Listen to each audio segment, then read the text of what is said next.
It was the perfect murder. Perfect, that is, so far as the Lothian and Borders police were concerned. The murderer had telephoned in to confess, had then panicked and attempted to flee, only to be caught leaving the scene of the crime. End of story. Except that now he was pleading innocence, pleading, yelling and screaming it. And this worried Detective Inspector John Rebus, worried him all the way from his office to the 4-story tenement in Leith's trendy dockside area. The tenements here were much as they were in any working-class area of Edinburgh, except that they boasted colour-splash roller blinds, or Chinese-style bamboo affairs at their windows, and their grimy stone facades had been power-cleaned, their doors now boasting intruder-proof intercoms. A far cry from the greasy Venetian blinds and kicked-in passageways of the tenements in Easter Road or Gorgie, or even in nearby parts of Leith itself, the parts the developers were ignoring as yet. The victim had worked as a legal secretary. This much Rebus knew. She had been 24 years old. Her name was Moira Bitter. Rebus smiled at that. It was a guilty smile, but at this hour of the morning any smile he could raise was something of a miracle. He parked in front of the tenement, guided by a uniformed officer who had recognized the badly dented front bumper of Rebus's car. It was rumoured that the dent had come from knocking down too many old ladies, and who was Rebus to deny it? It was the stuff of legend, and it gave him prominence in the fearful eyes of the younger recruits. A curtain twitched in one of the ground-floor windows, and Rebus caught a glimpse of an elderly lady. Every tenement, it seemed, tarted up or not, boasted its elderly lady. Living alone with 1 dog or 4 cats for company, she was her building's eyes and ears.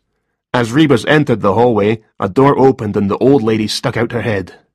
"He was going to run for it," she whispered. "But the bobby caught him. I saw it. Is the young lass dead? Is that it?" Her lips were pursed in keen horror. Rebus smiled at her, but said nothing. She would know soon enough. Already she seemed to know as much as he did himself. That was the trouble with living in a city the size of a town with a village mentality. He climbed the 4 flights of stairs slowly, listening all the while to the report of the constable, who was leading him inexorably towards the corpse of Moira Bitter. They spoke in an undertone. Stairwell walls had ears. "The call came at about 5 a.m., sir," explained P.C. McManus. "The caller gave his name as John McFarlane and said he'd just murdered his girlfriend. He sounded distressed by all accounts, and I was radioed to investigate. As I arrived, a man was running down the stairs. He seemed in a state of shock."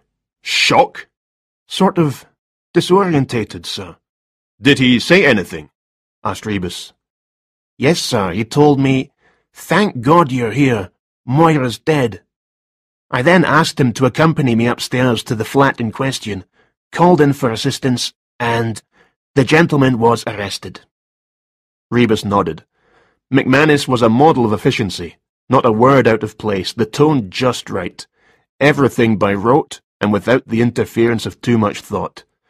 He would go far as a uniformed officer, but Rebus doubted the young man would ever make CID. When they reached the 4th floor, Rebus paused for breath, then walked into the flat. The hall's pastel colour scheme extended to the living room and bedroom. Mute colours, subtle and warming. There was nothing subtle about the blood, though. The blood was copious. Moira Bitter lay sprawled across her bed, her chest a riot of colour. She was wearing apple-green pyjamas, and her hair was silky blonde.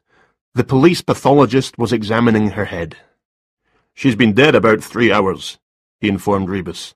"Stabbed 3 or 4 times with a small sharp instrument which, for the sake of convenience, I'm going to term a knife.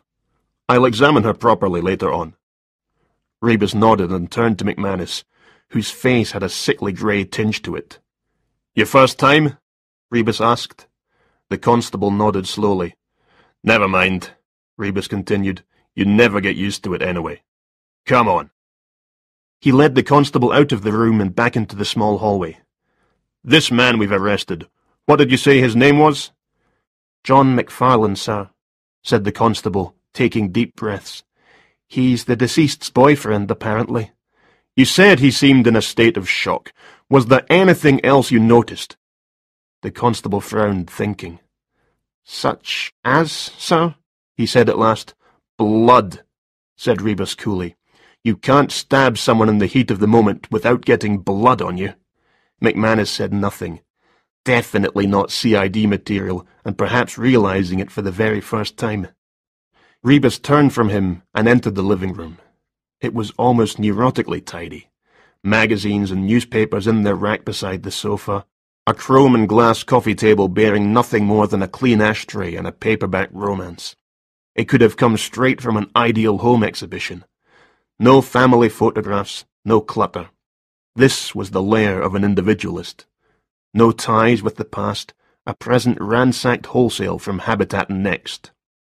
There was no evidence of a struggle, no evidence of an encounter of any kind, no glasses or coffee cups. The killer had not loitered, or else had been very tidy about his business. Rebus went into the kitchen. It too was tidy, cups and plates stacked for drying beside the empty sink. On the draining board were knives, forks, teaspoons. No murder weapon. There were spots of water in the sink and on the draining board itself, yet the cutlery and crockery were dry.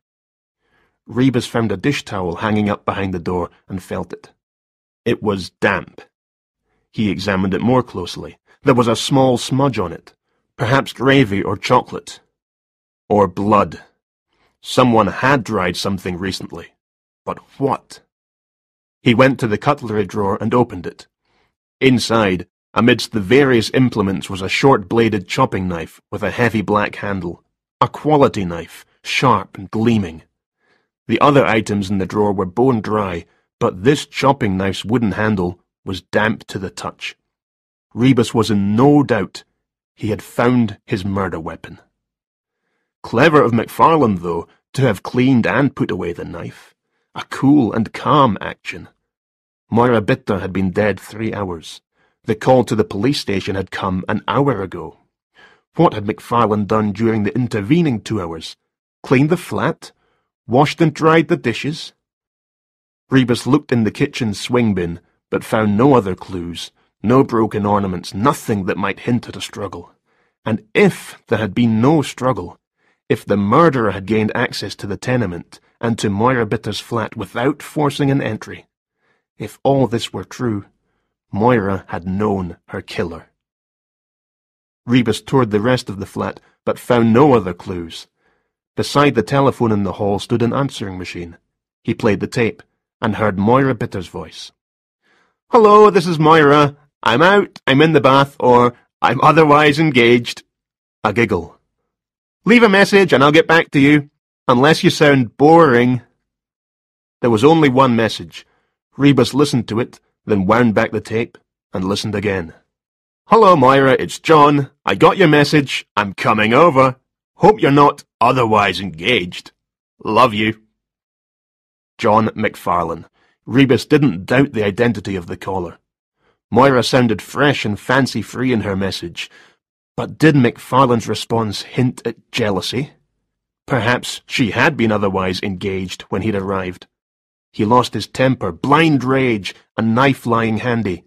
Rebus had seen it before. Most victims knew their attackers. If that were not the case, the police wouldn't solve so many crimes. It was a blunt fact.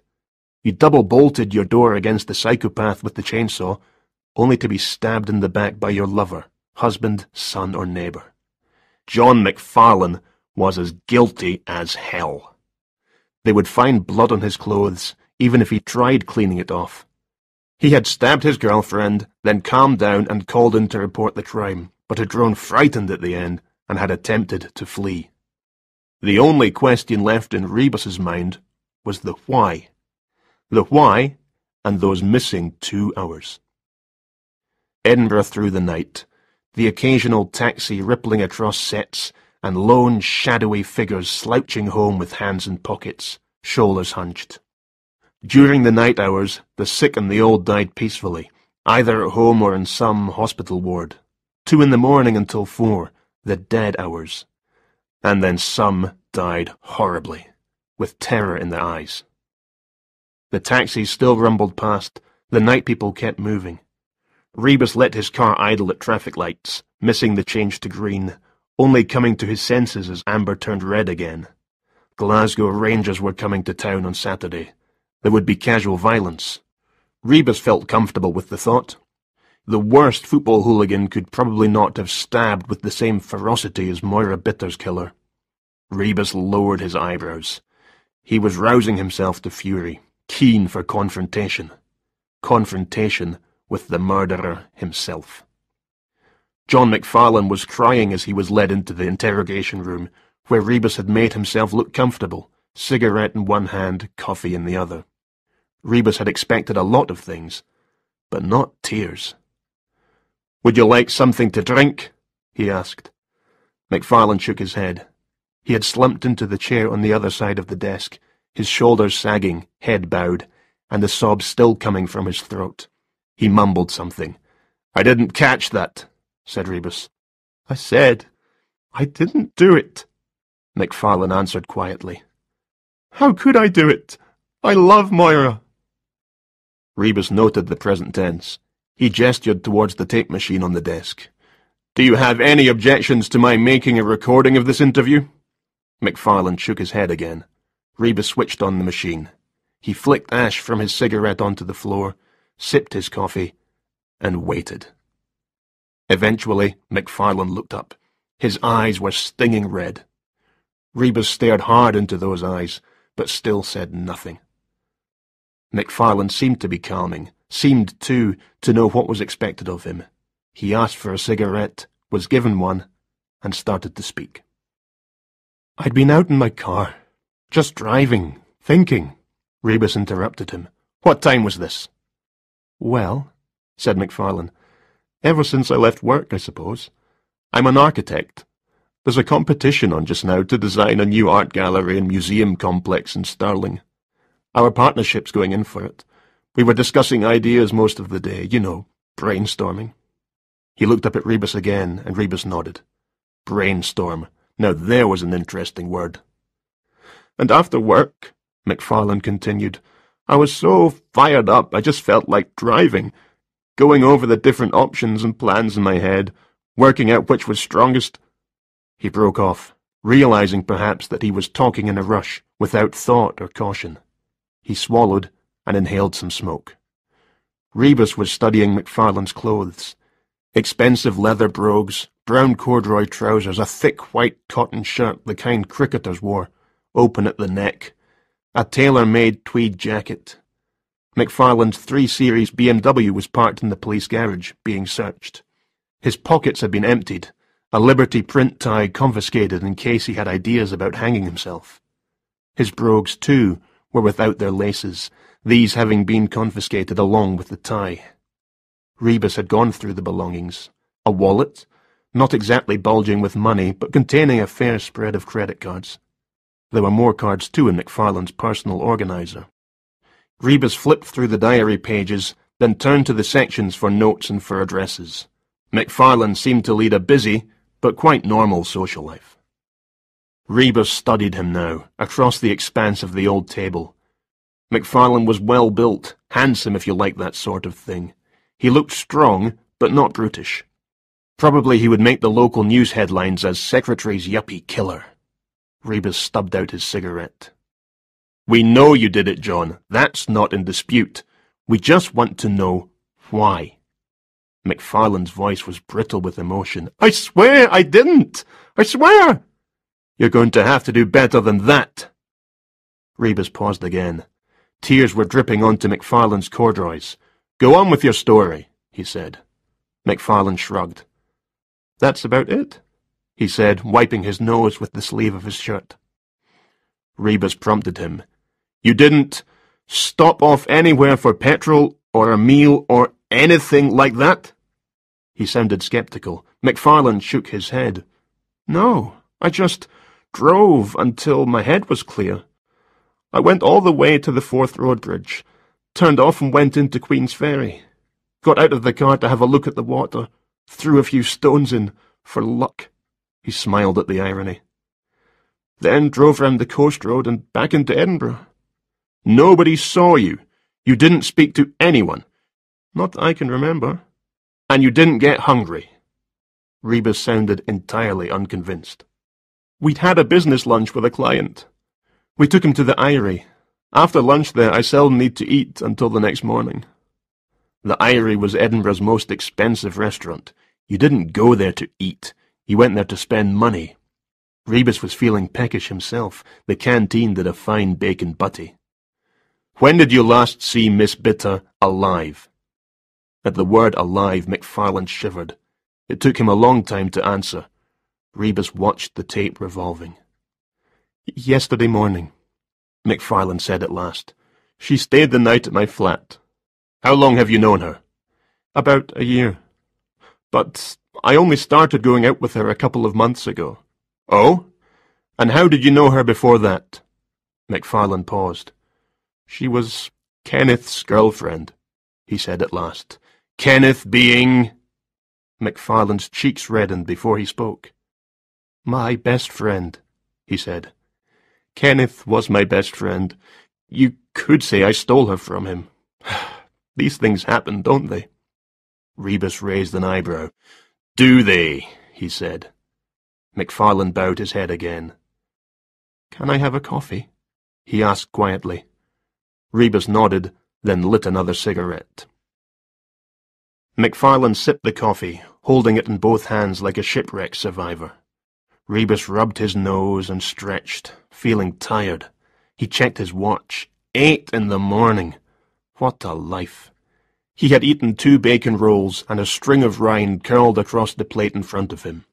McFarlane had refused food, but finished the first cup of coffee in 2 gulps, and gratefully accepted a second. So, Rebus said, you drove back into town. That's right. McFarlane took another sip of coffee. I don't know why, but I decided to check my answering machine for calls. You mean when you got home? McFarlane shook his head. No, from the car. I called home from my car phone and got the answering machine to play back any messages. Rebus was impressed. That's clever, he said. McFarlane smiled again, but the smile soon vanished. One of the messages was from Moira, he said. She wanted to see me. At that hour? McFarlane shrugged. Did she say why she wanted to see you? No, she sounded strange. Strange. A bit, I don't know, distant maybe. Did you get the feeling she was on her own when she called? I've no idea. Did you call her back? Yes. Her answering machine was on. I left a message. Would you say you're the jealous type, Mr. McFarlane? What? McFarlane sounded surprised by the question. He seemed to give it serious thought. No more so than the next man, he said at last. Why would anyone want to kill her? McFarlane stared at the table, shaking his head slowly. Go on, said Rebus, sighing, growing impatient. You were saying how you got her message. Well, I went straight to her flat. It was late, but I knew if she was asleep I could always let myself in. Oh? Rebus was interested. How? I had a spare key, McFarlane explained. Rebus got up from his chair and walked to the far wall and back, deep in thought. I don't suppose, he said, you've got any idea when Moira made that call? McFarlane shook his head. But the machine will have logged it, he said. Rebus was more impressed than ever. Technology was a wonderful thing. What's more, he was impressed by McFarlane. If the man was a murderer, then he was a very good one, for he had fooled Rebus into thinking him innocent. It was crazy. There was nothing to point to him not being guilty. But, all the same, a feeling was a feeling, and Rebus most definitely had a feeling. I want to see that machine, he said, and I want to hear the message on it. I want to hear Moira's last words. It was interesting how the simplest cases could become so complex. There was still no doubt in the minds of those around Rebus, his superiors and those below him, that John McFarlane was guilty of murder. They had all the proof they needed. Every last bit of it circumstantial. McFarlane's car was clean. No blood-stained clothes stashed in the boot. There were no prints on the chopping knife, though McFarlane's prints were found elsewhere in the flat. Not surprising, given that he'd visited that night, as well as on many a previous one. No prints either on the kitchen sink and taps, though the murderer had washed a bloody knife. Rebus thought that curious, and as for the motive, jealousy, a falling out, a past indiscretion discovered, the CID had seen them all. Murder by stabbing was confirmed, and the time of death narrowed down to a quarter of an hour either side of 3 in the morning. McFarlane claimed that at that time he was driving towards Edinburgh, but had no witnesses to corroborate the claim. There was no blood to be found on McFarlane's clothing, but, as Rebus himself knew, that didn't mean the man wasn't a killer. More interesting, however, was that McFarlane denied making the call to the police. Yet someone, in fact whoever murdered Moira Bitter, had made it. And more interesting even than this was the telephone answering machine. Rebus went to McFarlane's flat in Liberton to investigate. The traffic was busy coming into town, but quiet heading out. Liberton was one of Edinburgh's many anonymous middle-class districts. Substantial houses, small shops, a busy thoroughfare. It looked innocuous at midnight, and was even safer by day. What McFarlane had termed a flat comprised, in fact, the top 2 stories of a vast detached house. Rebus roamed the building, not sure if he was looking for anything in particular. He found little. McFarlane led a rigorous and regimented life, and had the home to accommodate such a lifestyle. One room had been turned into a makeshift gymnasium, with weightlifting equipment and the like. There was an office for business use, a study for private use. The main bedroom was decidedly masculine in taste, though a framed painting of a naked woman had been removed from one wall and tucked behind a chair. Rebus thought he detected Moira Bitter's influence at work. In the wardrobe were a few pieces of her clothing and a pair of her shoes. A snapshot of her had been framed and placed on McFarlane's bedside table.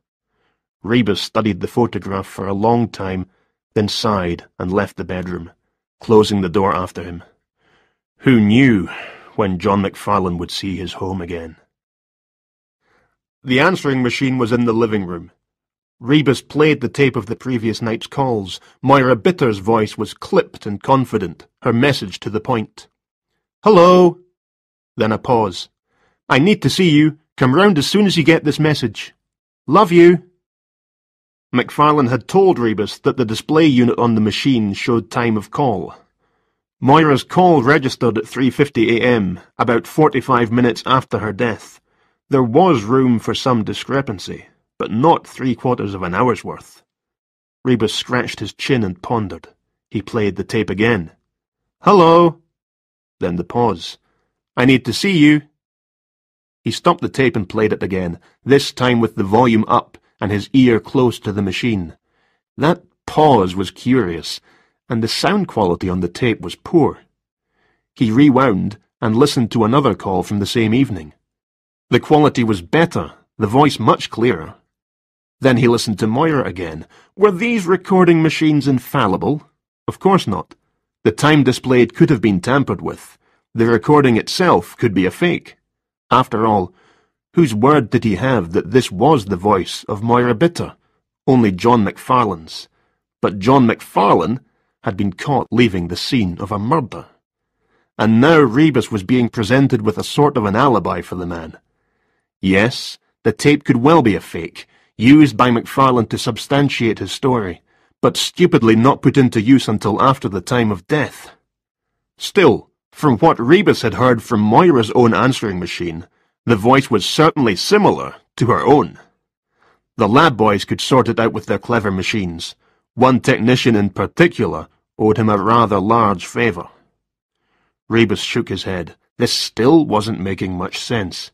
He played the tape again and again. "Hello." Pause. "I need to see you." "Hello." Pause. "I need to see you." "Hello."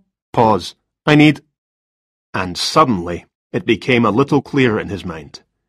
He ejected the tape and slipped it into his jacket pocket, then picked up the telephone and called the station. He asked to speak to Detective Constable Brian Holmes. The voice, when it came on the line, was tired, but amused. "Don't tell me," Holmes said. "Let me guess. You want me to drop everything and run an errand for you?" "You must be psychic, Brian. 2 errands, really. Firstly, last night's calls. Get the recording of them and search for one from John McFarlane, claiming he'd just killed his girlfriend. Make a copy of it and wait there for me. I've got another tape for you, and I want them both taken to the lab. Warn them you're coming. And tell them it's priority. I know, it's always priority. They'll say what they always say. Give us 4 days. Not this time, Rebus said. Ask for Bill Costain and tell him Rebus is collecting on his favour. He's to shelve what he's doing. I want a result today, not next week. What's the favour you're collecting on? I caught him smoking dope in the lab toilets last month. Holmes laughed. The world's going to pot, he said. Rebus groaned at the joke and put down the receiver. He needed to speak with John McFarlane again. Not about lovers this time, but about friends. Rebus rang the doorbell a 3rd time, and at last heard a voice from within. "Jesus! Hold on, I'm coming!" The man who answered the door was tall, thin, with wire-framed glasses perched on his nose. He peered at Rebus, and ran his fingers through his hair. "Mr. Thompson?" Rebus asked. "Kenneth Thompson?" "Yes," said the man. "That's right."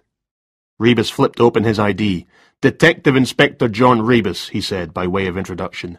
"May I come in?" Kenneth Thompson held open the door. "Please do," he said. "Will a cheque be all right?" "A cheque?" "I take it you're here about the parking tickets," said Thompson. "I'd have got round to them eventually, believe me. It's just that I've been hellish busy, and what with one thing and another—" "No, sir," said Rebus, his smile as cold as a church pew. "Nothing to do with parking fines." "Oh?" Thompson pushed his glasses back up his nose and looked at Rebus. "Then what's the problem?" "It's about Miss Moira Bitter," said Rebus. "Moira? What about her?" "She's dead, sir." Rebus had followed Thompson into a cluttered room overflowing with bundles of magazines and newspapers. A hi-fi sat in one corner, and covering the wall next to it were shelves filled with cassette tapes. These had an orderly look to them, as though they had been indexed, each tape's spine carrying an identifying number. Thompson, who had been clearing a chair for Rebus to sit on, froze at the detective's words. "Dead?" he gasped. "How?" "She was murdered, sir. We think John McFarlane did it." "John!" Thompson's face was quizzical, then sceptical, then resigned. "But why?" "We don't know that yet, sir. I thought you might be able to help." "Of course, I'll help if I can. Sit down, please." Rebus perched on the chair, while Thompson pushed aside some newspapers and settled himself on the sofa. "You're a writer, I believe," said Rebus. Thompson nodded distractedly. "Yes," he said. "Freelance journalism, food and drink, travel, that sort of thing. Plus the occasional commission to write a book. That's what I'm doing now, actually, writing a book." "Oh? I like books myself. What's it about?" "Don't laugh," said Thompson, "but it's a history of the haggis." "The haggis?" Rebus couldn't disguise a smile in his voice, warmer this time. The church pew had been given a cushion. He cleared his throat noisily, glancing around the room, noting the piles of books leaning precariously against walls, the files and folders and newsprint cuttings. "You must do a lot of research," he said appreciatively. "Sometimes," said Thompson. Then he shook his head. "I still can't believe it. About Moira, I mean. About John." Rebus took out his notebook, more for effect than anything else. "You were Miss Bitter's lover for a while," he stated. "That's right, Inspector. But then she went off with Mr. McFarlane." "Right again." A hint of bitterness had crept into Thompson's voice. "I was very angry at the time, but I got over it." Did you still see Miss Bitter? No. What about Mr. McFarlane? No again. We spoke on the telephone a couple of times. It always seemed to end in a shouting match. We used to be like... Well, it's a cliché, I suppose. But we used to be like brothers. Yes, said Rebus. So Mr. McFarlane told me. Oh? Thompson sounded interested. What else did he say? Not much, really. Rebus rose from his perch and went to the window, holding aside the net curtain to stare out onto the street below. He said you'd known each other for years. Since school, Thompson added. Rebus nodded. And he said you drove a black Ford Escort. That'll be it down there, parked across the street. Thompson came to the window. Yes, he agreed uncertainly. That's it. But I don't see what... I noticed it as I was parking my own car, Rebus continued, brushing past Thompson's interruption. He let the curtain fall and turned back into the room. I notice you've got a car alarm. I suppose you must get a lot of burglaries around here. It's not the most salubrious part of town, Thompson said. Not all writers are like Geoffrey Archer. Did money have anything to do with it? Rebus asked. Thompson paused. With what, Inspector? With Miss Bitter leaving you for Mr. McFarlane. He's not short of a bob or two, is he? Thompson's voice rose perceptibly. Look, I really can't see what this has to do with... Your car was broken into a few months ago, wasn't it? Rebus was examining a pile of magazines on the floor now. I saw the report. They stole your radio and your car phone. Yes. I notice you've replaced the car phone. He glanced up at Thompson, smiled, and continued browsing. Of course, said Thompson. He seemed confused now, unable to fathom where the conversation was leading. A journalist would need a car phone, wouldn't he? Rebus observed. So people could keep in touch, contact him at any time. Is that right? Absolutely right, Inspector. Rebus threw the magazine back onto the pile and nodded slowly. Great things. Car phones. He walked over towards Thompson's desk. It was a small flat. This room obviously served a double purpose as study and living room. Not that Thompson entertained many visitors. He was too aggressive for many people, too secretive for others. So John McFarlane had said. On the desk there was more clutter, though in some appearance of organization. There was also a neat word processor, and beside it a telephone. And, next to the telephone, sat an answering machine. Yes, Rebus repeated, you need to be in contact. Rebus smiled towards Thompson. Communication, that's the secret. And I'll tell you something else about journalists. What? Unable to comprehend Rebus's direction, Thompson's tone had become that of someone bored with a conversation. He shoved his hands deep into his pockets. Journalists are hoarders. Rebus made this sound like some great wisdom. His eyes took in the room again. I mean, near pathological hoarders. They can't bear to throw things away because they never know when something might become useful. Am I right? Thompson shrugged. Yes, said Rebus. I bet I am. Look at these cassettes, for example. He went to where the rows of tapes were neatly displayed. What are they? Interviews, that sort of thing? Mostly, yes, Thompson agreed. And you still keep them, even though they're years old? Thompson shrugged again. So, I'm a hoarder. But Rebus had noticed something on the top shelf, some brown cardboard boxes. He reached up and lifted one down. Inside were more tapes, marked with months and years, but these tapes were smaller. Rebus gestured with the box towards Thompson, his eyes seeking an explanation. Thompson smiled, uneasily. Answering machine messages, he said. You keep these too? Rebus sounded amazed. Well, Thompson said, someone may agree to something over the phone, an interview or something, then deny it later. I need them as records of promises made. Rebus nodded, understanding now. He replaced the brown box on its shelf. He still had his back to Thompson when the telephone rang, a sharp, electronic sound. Sorry, Thompson apologized, going to answer it.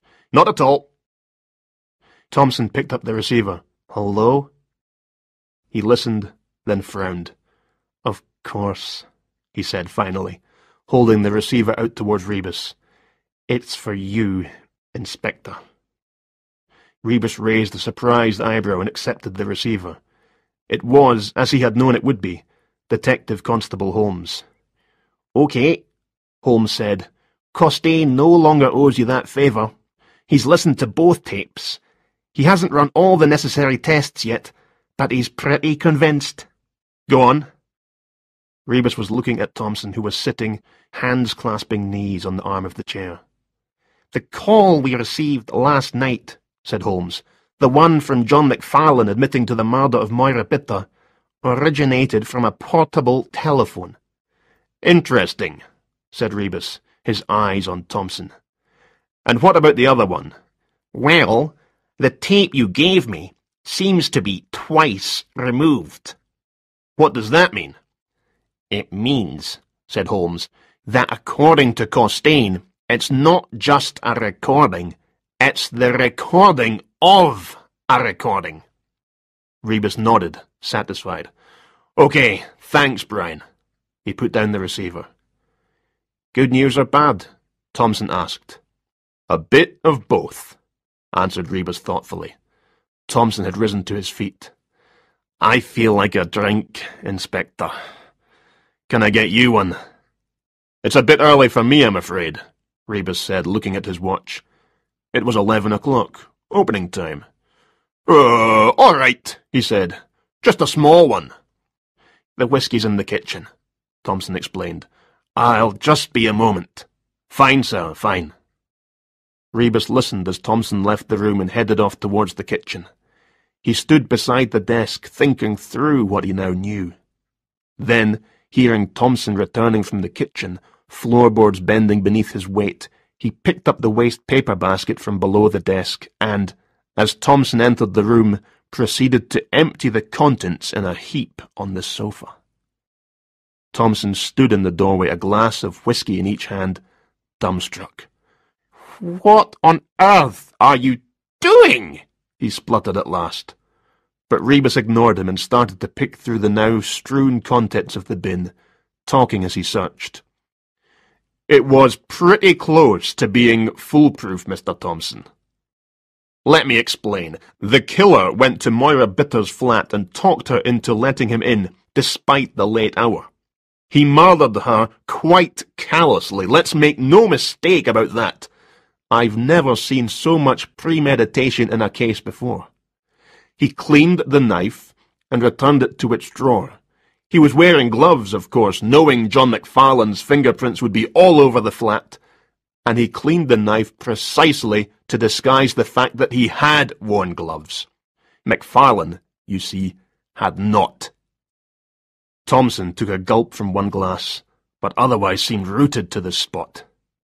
His eyes had become vacant, as though picturing Rebus's story in his mind. McFarlane, Rebus continued, still rummaging, was summoned to Moira's flat. The message did come from her. He knew her voice well enough not to be fooled by someone else's voice. The killer sat outside Moira's flat, sat waiting for McFarlane to arrive. Then the killer made one last call, this one to the police, in the guise of a hysterical McFarlane. We know this last call was made on a car phone. The lab boys are very clever that way. The police are hoarders too, you see, Mr. Thompson. We make recordings of emergency calls made to us. It won't be hard to voice print that call and try to match it to John McFarlane. But it won't be John McFarlane, will it? Rebus paused for effect. It'll be you.